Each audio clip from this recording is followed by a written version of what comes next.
All right, guys, we're going to draw the ghost as a part of our 3-character Halloween series today. So let's get started on him.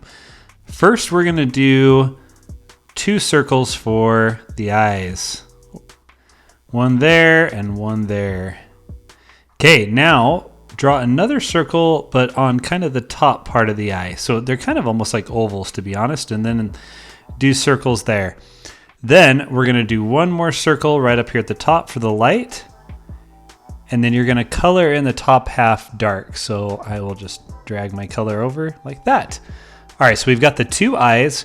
Now right between the 2 eyes, do like a very slight smile like that. Just a line. And then we're going to do a big smile that connects the 2 corners just like that. And then inside on the top, we'll do some squiggly lines on the top and on the bottom like that, and then fill in the middle dark.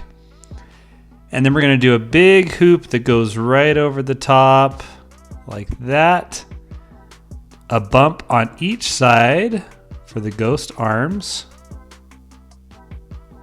and then come down on each side and do just a wavy cape-like thing for the bottom all the way up. Okay, our ghost is done. So now go ahead and pick either the pumpkin or the Grim Reaper, and we will draw them with the ghost.